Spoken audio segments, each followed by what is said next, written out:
हजारों साल पहले, जब ना कोई शहर था, ना गांव और ना ही हमारे पास रहने की कोई पक्की जगह, तब इंसान इस धरती पर एक मेहमान की तरह जीता था।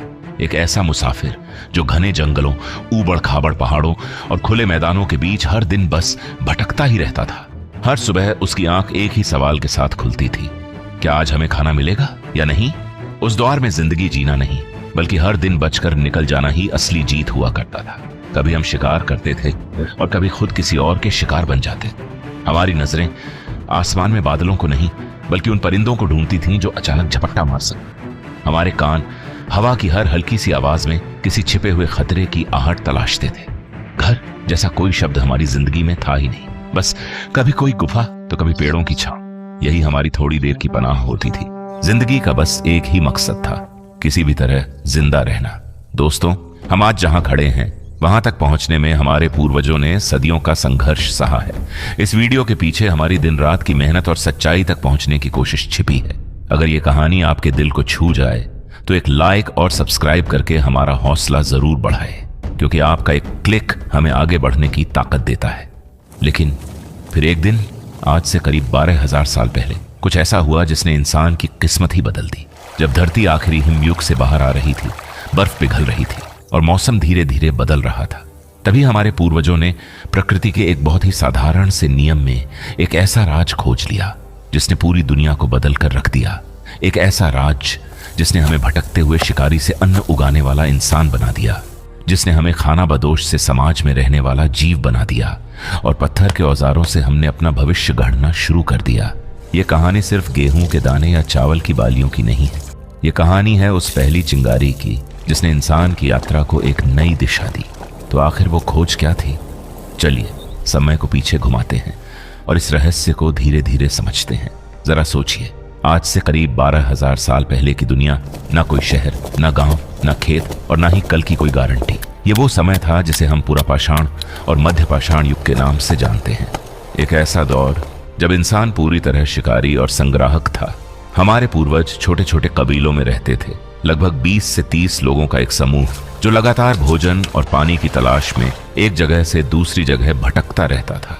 उनकी पूरी जिंदगी प्रकृति के इशारों पर चलती थी। जहां फल खत्म, वहां से कबीला खत्म। जहां जानवर आगे बढ़े, वहीं इंसान भी उनके पीछे चल पड़ा। ये एक ऐसी यात्रा थी जिसका कोई अंत नहीं था। इस जीवन में स्थिरता नाम की कोई चीज नहीं थी। आज यहां तो कल कहीं और। गुफाएं और पेड़ों की छांव ही उनका अस्थायी घर हुआ करती थी। उनके औजार भी बेहद साधारण थे। पत्थरों को तोड़कर या घिसकर बनाए गए भारी हथियार, इन्हीं से वे शिकार करते, जानवरों की खाल उतारते और हड्डियां तोड़कर उनका अंदरूनी हिस्सा निकालते थे। ये जिंदगी आसान नहीं थी, बल्कि बेहद कठोर थी। हर दिन एक नई परीक्षा लेकर आता था। कभी खतरनाक जानवरों से सामना, तो कभी बदलते मौसम का प्रकोप। भूख उनका सबसे बड़ा दुश्मन थी और मौत हमेशा उनके आसपास मंडराती रहती थी। लेकिन इतनी मुश्किलों के बावजूद हमारे पूर्वज कमजोर या नासमझ नहीं थे। असल में वे अपने वातावरण के सच्चे जानकार थे। उन्हें पता था कौन सा फल जहरीला है और कौन सा सुरक्षित। वे जानवरों के पैरों के निशान पढ़ सकते थे, मौसम का अंदाजा लगा सकते थे और ये भी जानते थे कि किस मौसम में कौन सा पौधा कहाँ मिलेगा। सबसे बड़ी बात, उन्होंने आग को काबू में करना सीख लिया था और यही मानव इतिहास की पहली बड़ी क्रांति थी। आग ने उन्हें सिर्फ गर्मी और रोशनी ही नहीं दी, बल्कि जंगली जानवरों से सुरक्षा भी दी। अब वे कच्चा मांस खाने के बजाय उसे पकाकर खाने लगे, जिससे खाना पचाना आसान हुआ और शरीर को ज्यादा ताकत मिलने लगी। इस जीवन में खास बात और थी, सब बराबर थे, ना कोई अमीर ना कोई गरीब, क्योंकि निजी संपत्ति जैसा कोई सिस्टम था ही नहीं। जो भी मिलता पूरा कबीला मिलकर उसे बांट लेता। जिंदगी मुश्किल जरूर थी, लेकिन लोग साथ मिलकर जीते थे। भारत के मध्य प्रदेश में मौजूद भीमबेटका की गुफाएं आज भी इस बात की गवाही देती हैं, जहां हजारों साल पुरानी चित्रकारी ये दिखाती है कि संघर्ष के बीच भी इंसान के अंदर एक कलाकार जिंदा था। वे अपने शिकार, अपने जीवन और अपनी परंपराओं को पत्थरों पर उकेरते थे। और हैरानी की बात यह है, इंसान ने अपनी जिंदगी का लगभग 96% हिस्सा इसी तरह जीते हुए बिताया। एक ऐसी जिंदगी जहां भविष्य के बारे में सोचना बेकार था, क्योंकि अगला दिन ही तय नहीं होता था। हम प्रकृति के साथ तो रहते थे, लेकिन उस पर हमारा कोई नियंत्रण नहीं था। हम पूरी तरह उसकी दया पर निर्भर थे। लेकिन अब सब कुछ बदलने वाला था। एक नई ताकत धीरे धीरे दस्तक दे रही थी। ऐसी ताकत जो इस संतुलन को तोड़कर इंसान को एक बिल्कुल नए रास्ते पर ले जाने वाली थी। लाखों सालों तक लगभग एक जैसी जिंदगी जीने के बाद आखिर ऐसा क्या हुआ कि इंसान ने अपनी पुरानी शिकारी जिंदगी को छोड़ने का फैसला कर लिया। यह कोई एक दिन का चमत्कार नहीं था, बल्कि इसके पीछे छिपी थी कई घटनाओं की एक लंबी श्रृंखला, संयोग, मजबूरी और प्रकृति का एक बहुत बड़ा खेल। इस कहानी का असली मोड़ आया आज से करीब 12,900 से 11,700 साल पहले। वैज्ञानिक इस दौर को कहते हैं यंगर ड्रायस, एक ऐसा समय जब धरती का मौसम अचानक बदल गया। गर्मी से ठंड और नमी से सूखा, सब कुछ पलट गया। ये मानो एक छोटा सा हिमयुग था। आज भी वैज्ञानिक पूरी तरह नहीं जानते कि यह बदलाव क्यों आया, लेकिन एक मजबूत मान्यता ये है, पिघलते ग्लेशियरों का भारी मात्रा में मीठा पानी उत्तरी अटलांटिक महासागर में जा मिला, जिससे समुद्र की गर्म धाराएं बिगड़ गईं और पूरी जलवायु प्रणाली असंतुलित हो गई। कारण चाहे जो भी रहा हो, लेकिन इसका असर बेहद खतरनाक था। तापमान तेजी से गिरा, जंगल सिकुड़ने लगे और विशाल जानवर जैसे मेमथ धीरे धीरे खत्म होने लगे। जिन जानवरों पर इंसान निर्भर था वे ही गायब होने लगे। ये स्थिति किसी आपदा से कम नहीं थी। जंगल जो कभी जीवन देते थे अब बंजर हो रहे थे। मैदान जो कभी शिकार से भरे रहते थे अब खाली हो चुके थे। ऐसे में शिकारी संग्राहक जीवन शैली टूटने लगी। सीरिया के अबू हुरैरा जैसे पुरातात्विक स्थलों से मिले सबूत बताते हैं कि उस समय इंसानों को भयानक खाद्य संकट का सामना करना पड़ा। उनके पारंपरिक भोजन के स्रोत लगभग खत्म हो चुके थे। अब सिर्फ शिकार पर निर्भर रहना संभव ही नहीं था। और शायद इसी संकट, इसी मजबूरी और इसी हताशा के बीच एक ऐसा पल आया जिसने इतिहास बदल दिया। सोचो, एक महिला जो अपने कबीले के लिए जंगली अनाज इकट्ठा कर रही है। कुछ दाने अनजाने में उसके डेरे के पास गीली मिट्टी में गिर जाते हैं। वो इस बात पर ध्यान नहीं देती, लेकिन कुछ हफ्तों बाद जब बारिश होती है वो देखती है जहां दाने गिरे थे वहां छोटे छोटे पौधे उग आए हैं। यहीं एक बहुत बड़ा रहस्य छिपा था। पहली बार इंसान ने समझा बीज सिर्फ खाने की चीज नहीं है, बल्कि जीवन पैदा करने की ताकत है। यही था मानव इतिहास का असली यूरेका मोमेंट। लेकिन ये खोज किसी एक इंसान ने नहीं की थी और ना ही एक ही जगह पर हुई थी। ये एक धीमी प्रक्रिया थी जो दुनिया के अलग अलग हिस्सों में अलग अलग समय पर हो रही थी। धीरे धीरे लोग समझने लगे, अगर बीजों को ऐसे ही फेंकने के बजाय उन्हें संभाल कर रखा जाए और सही समय पर मिट्टी में बोया जाए तो भोजन खुद उगाया जा सकता है। अब उन्हें हर दिन भटकने की जरूरत नहीं थी। अब इंसान प्रकृति पर निर्भर रहने के बजाय उसे समझकर इस्तेमाल करना सीख रहा था। करीब 1000 साल तक यंगर ड्रायस की ठंडक बनी रही, लेकिन फिर मौसम बदलने लगा। धरती फिर से गर्म होने लगी, बारिशें वापस आईं और वातावरण स्थिर होने लगा। अब खेती के लिए हालात बिल्कुल सही थे।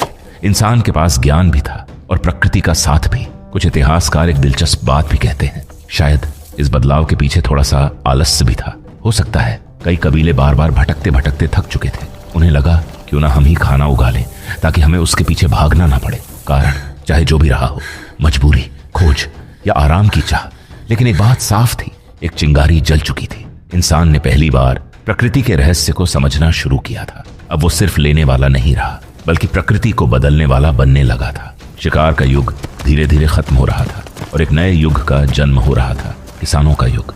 इस नई शुरुआत की पहली लौ जली दुनिया के एक खास इलाके में, जिसे इतिहास में कहा जाता है फर्टाइल क्रेसेंट, यानी उपजाऊ अर्धचंद्र। ये क्षेत्र आज के इजराइल, जॉर्डन, सीरिया, तुर्की, इराक और ईरान के कुछ हिस्सों में फैला हुआ था। और ये जगह किसी चमत्कार से कम नहीं थी। ये वही इलाका था जहां 2 महान नदियां बहती थीं, टिग्रिस और यूफ्रेटिस।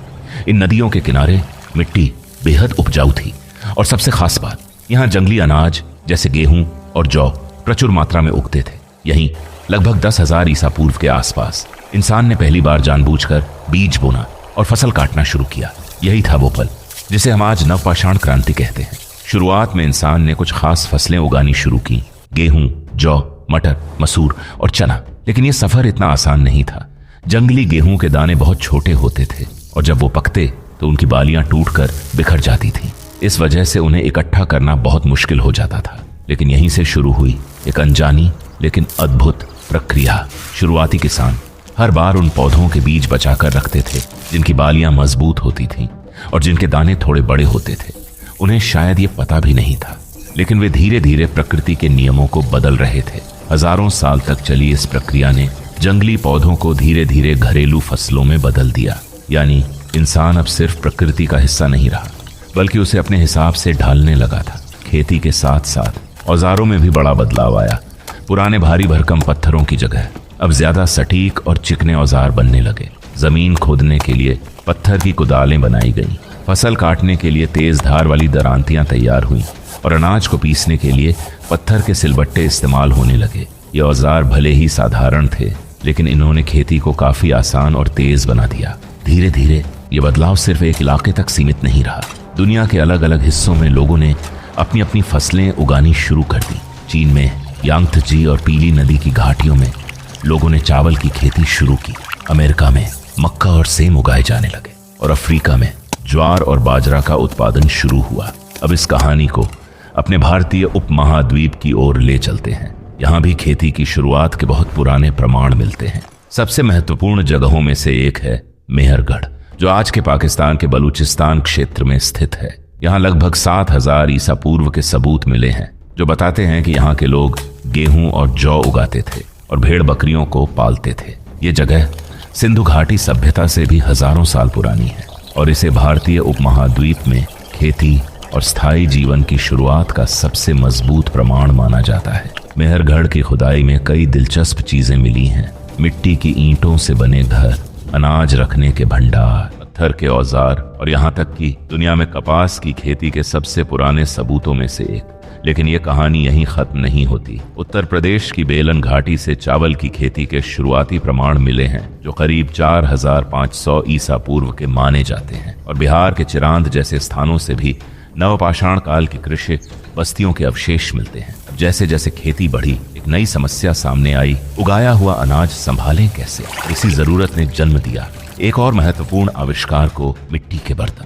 शुरुआती किसानों ने गीली मिट्टी को आकार देना सीखा और फिर उसे आग में पकाकर मजबूत बर्तन बनाए।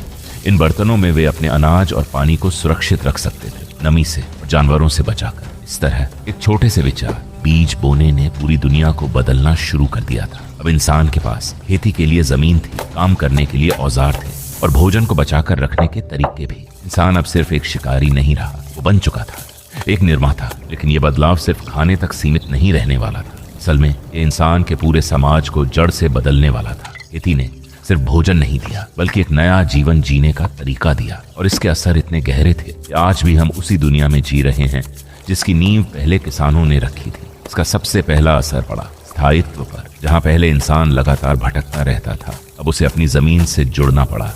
उसे बीज बोने थे, फसल की देखभाल करनी थी और पकने तक उसकी रक्षा भी करनी थी। और इसी जरूरत ने उसे एक जगह टिकने पर मजबूर कर दिया। यहीं से जन्म हुआ पहले गांवों का। यहीं से दुनिया के पहले गांव उभरने लगे, जैसे कि जेरिको, जो आज के फिलिस्तीन इलाके में माना जाता है, और हमारे उपमहाद्वीप का मेहरगढ़। सिर्फ जगह नहीं थी, ये इंसान की नई जिंदगी की शुरुआत थी। अब इंसान के पास एक ठिकाना था, एक ऐसा स्थान जिसे वो अपना घर कह सकता था। लेकिन बदलाव यहीं नहीं रुका। खेती के साथ साथ एक और क्रांति जन्म ले रही थी, पशुपालन। इंसान ने धीरे धीरे ये समझ लिया कि हर जानवर को मार देना जरूरी नहीं है। कुछ जानवर अगर जिंदा रखे जाएं तो वो बार बार फायदा दे सकते हैं। और यहीं से शुरू हुआ जानवरों को पालतू बनाने का सिलसिला। भेड़, बकरी, गाय और सूअर। अब ये जानवर सिर्फ मांस का साधन नहीं थे। भेड़ों से मिलने लगी ऊन, गाय और बकरियों से दूध, और बैल बनने लगे खेतों के असली साथी, जमीन जोतने से लेकर भारी सामान ढोने तक। इंसान और जानवर के बीच एक नई साझेदारी बन चुकी थी। जैसे जैसे गांव बसने लगे और खेती बेहतर होती गई, एक और बड़ा बदलाव सामने आया, जरूरत से ज्यादा अनाज पैदा होना। यानी अब सिर्फ पेट भरना ही लक्ष्य नहीं रहा, बल्कि उससे ज्यादा उत्पादन होने लगा। शिकारी जीवन में हर व्यक्ति को भोजन जुटाने में लगना पड़ता था, लेकिन अब कुछ लोगों की मेहनत पूरे गांव को खिला सकती थी। और यहीं से शुरू हुआ श्रम विभाजन। अब हर कोई किसान नहीं था। कुछ लोग कुम्हार बन गए जो मिट्टी के बर्तन बनाते थे, कुछ कारीगर बने जो औजार तैयार करते थे, तो कुछ लोग कपड़े बुनने लगे। समाज अब धीरे धीरे जटिल होता जा रहा था। लेकिन इस बदलाव के साथ एक और विचार जन्म ले चुका था, निजी संपत्ति का विचार। पहले सब कुछ साझा होता था, लेकिन अब ये मेरी जमीन है, ये मेरी फसल है, ये मेरे जानवर हैं। जिसके पास ज्यादा जमीन, ज्यादा अनाज और ज्यादा पशु थे, वो ज्यादा ताकतवर माना जाने लगा। और यहीं से समाज में असमानता की शुरुआत हुई। गांव बड़े होते गए, लोगों की संख्या बढ़ने लगी और इसके साथ ही एक नई जरूरत सामने आई, व्यवस्था की। कौन नियम बनाएगा, कौन विवाद सुलझाएगा, कौन अनाज के भंडार की रक्षा करेगा। इन सवालों ने जन्म दिया मुखिया, सरदार और आगे चलकर राजाओं को। समाज अब एक ढांचे में ढलने लगा था, जहां शासक थे, पुजारी थे, सैनिक थे और आम लोग भी। खेती ने एक और बड़ा बदलाव किया, जनसंख्या में तेजी से बढ़ोतरी। पहले घूमते रहने वाले जीवन में एक महिला के लिए एक से ज्यादा छोटे बच्चों को संभालना मुश्किल था, लेकिन अब एक स्थायी गांव में बच्चों की देखभाल आसान हो गई। ज्यादा भोजन मतलब ज्यादा लोग, और ज्यादा लोग मतलब बड़े गांव जो आगे चलकर दुनिया के पहले शहरों में बदल गए। इस तरह खेती सिर्फ एक तकनीक नहीं थी, ये एक पूरा सिस्टम था जिसने हमें घर दिया, समाज दिया, काम की विशेषज्ञता दी और व्यापार की शुरुआत भी की। लेकिन हर बदलाव की एक कीमत होती है, और खेती भी इससे अलग नहीं थी। आज हम जिस दुनिया में जी रहे हैं, जहाँ सरकारें हैं, सेनाएं हैं, बाजार हैं और देश हैं, उसकी जड़ें उसी पहले बीज में छिपी हैं जो हजारों साल पहले किसी अनजान इंसान ने मिट्टी में बोया था। लेकिन अब सवाल ये उठता है, क्या ये बदलाव सच में उतना अच्छा था जितना हमें लगता है, या फिर इस तरक्की के पीछे कुछ कड़वी सच्चाइयां भी छिपी हैं। कुछ इतिहासकार जैसे जेरेड डायमंड तो यहाँ तक कहते हैं खेती मानव इतिहास की सबसे बड़ी गलती थी। सुनने में यह अजीब लगता है, लेकिन इसके पीछे काफी मजबूत कारण है। सबसे पहला नुकसान हुआ खान पान की विविधता में कमी। पहले इंसान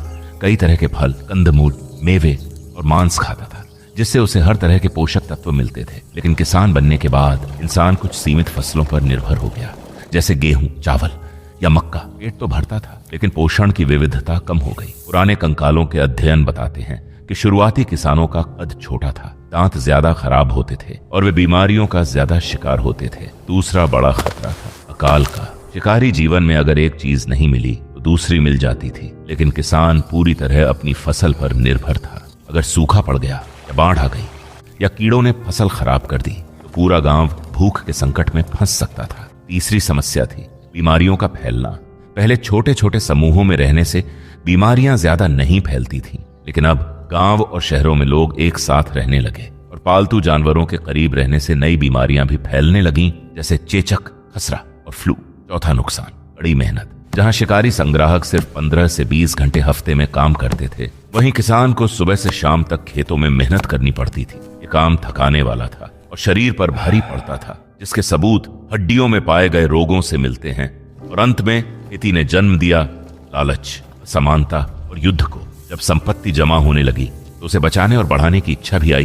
गांव आपस में लड़ने लगे और समाज बंट गया, अमीर और गरीब में, शासक और शासित में। क्या सच में खेती ये गलती थी? शायद का जवाब इतना आसान नहीं है, क्योंकि एक बार जब इंसान इस रास्ते पर चल पड़ा तो वापस लौटना लगभग नामुमकिन हो गया।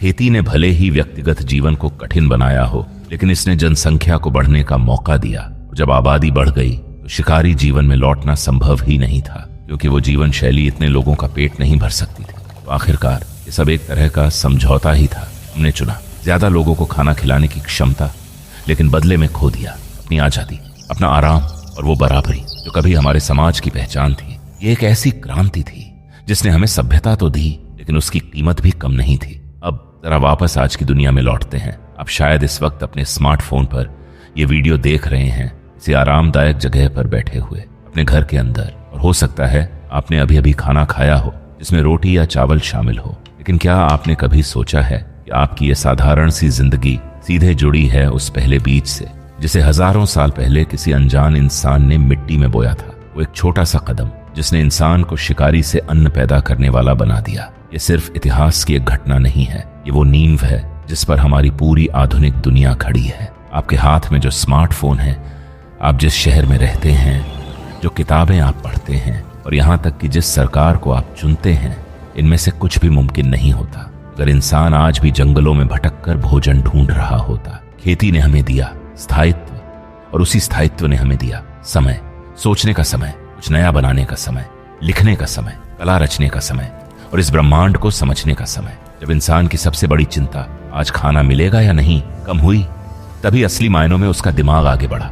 गांव बने, गांवों से शहर बने, शहरों से साम्राज्य, और उन्हीं साम्राज्यों से जन्म हुआ विज्ञान, ज्ञान और सभ्यता का। लेकिन ये रास्ता हमेशा आसान नहीं था। हमने देखा कैसे खेती अपने साथ लाई बीमारियां, असमानता, युद्ध, और आज भी हम उन्हीं समस्याओं से जूझ रहे हैं। जलवायु परिवर्तन हमारी खाद्य व्यवस्था के लिए खतरा बन चुका है, और आधुनिक खेती के तरीके कई बार पर्यावरण को नुकसान पहुंचा रहे हैं। लेकिन इस पूरी कहानी का असली सार क्या है? वो पहला बीज सिर्फ भोजन नहीं था, वो एक शुरुआत थी अपने भविष्य को खुद बनाने की। उसने हमें प्रकृति का गुलाम रहने से निकालकर उसका साझेदार बना दिया। ये कहानी हमें एक बात सिखाती है, इंसान की असली ताकत उसकी ताकतवर मांसपेशियों में नहीं, बल्कि उसके दिमाग में है। उसकी क्षमता में देखने की, समझने की और एक छोटे से विचार को पूरी दुनिया बदल देने वाली क्रांति में बदलने की। तो अगली बार जब आप अपनी थाली में खाना देखें, एक पल के लिए उन पहले किसानों को जरूर याद करें,